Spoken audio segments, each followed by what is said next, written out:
여러분, 안녕하세요. 경제적 자유를 추구하는 주식 부자입니다. 저와 함께 삼성전자 장기 투자하실 분은 구독과 좋아요를 꾹 눌러주시기 바랍니다. 여러분, 10월 19일 월요일 다들 잘 보내셨나요?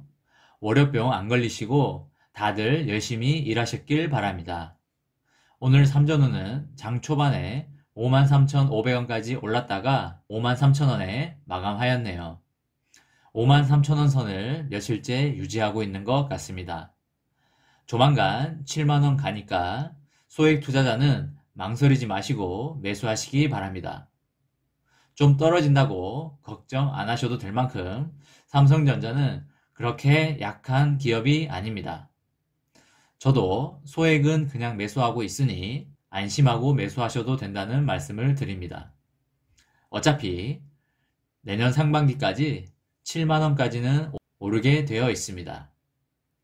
큰 금액도 조만간 매수할 예정이라 대주주 여건 확정 여부 추이를 보고 있습니다. 여러분, 미국과 중국이 반도체 때문에 전쟁 수준의 대립을 하고 있고 4차 산업 시대에 승기를 잡기 위해 처절한 싸움을 하고 있습니다. 그래서 이번 시간에는 미국이 개발도상국에게 중국의 화웨이를 안 쓰면 돈을 많이 빌려주겠다. 삼성전자나 노키아로 갈아타라. 라는 내용에 대해서 이야기를 해볼까 합니다. 기사를 보시면 미국 정부가 개발도상국들의 중국 기업들의 통신 장비를 사용하지 않으면 금융 지원을 제공하겠다며 설득에 나섰습니다.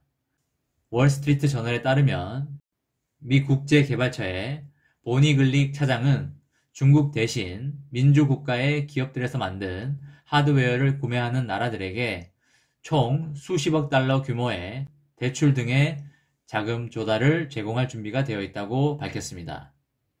미국의 타깃은 중국 통신 장비 제조업체인 화웨이와 ZTE입니다. 화웨이와 ZTE 통신 장비의 사용은 나쁜 생각이라고 설득할 예정이라고 글릭 차장은 설명하였습니다. 글릭 차장은 눈에 잘 안 띄는 작은 활자로 적힌 항목들이 많다. 중국의 대출을 받은 그 나라들에게는 어마어마한 양의 빚이 남겨지고 중국은 그 나라의 국유재산을 차지할 것이라고 경고하였습니다. 미국이 화웨이와 ZTE 대신 선택하라고 요구할 민주국가의 기업들은 한국과 유럽의 대형 통신장비 제조사들입니다. 미국에는 아직 5G 기기에 탑재하는 무선 통신 장비를 만드는 대기업이 없기 때문입니다. 이에 따라 미국 정부는 노키아, 에릭슨, 삼성전자 등 5G 무선 통신 장비를 만드는 비중국 대기업들과의 거래에 자금을 댈 계획이라고 밝혔습니다. 개도국들의 중국 통신 장비 구입을 저지하려는 금융 지원 제공은 미국, 중국 간 기술 냉전이 확전하는 가운데 미국이 채택한 신무기라고 월스트리트 저널은 평가하였습니다. 그동안 미국은 유럽의 동맹국들 위주로 화웨이 아웃을 요구했으나 이를 중국 의존도가 높은 아프리카 등으로 확대한다는 의미가 있습니다.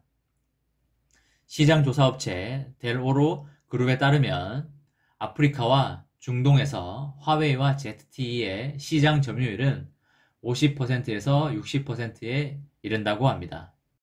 중국에 대한 미국의 제재는 앞으로 더욱 커질 것으로 전망됩니다.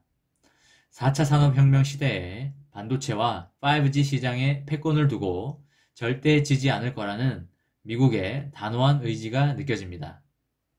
이런 미국의 전략과 정책으로 인해서 삼성전자가 큰 반사이익을 얻게 될 것 같습니다.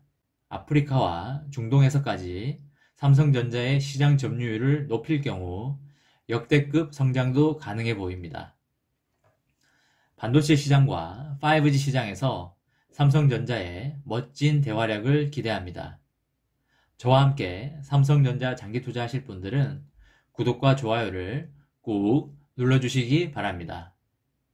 이번 시간에는 미국이 중국의 화웨이를 안 쓰면 돈을 빌려주겠다.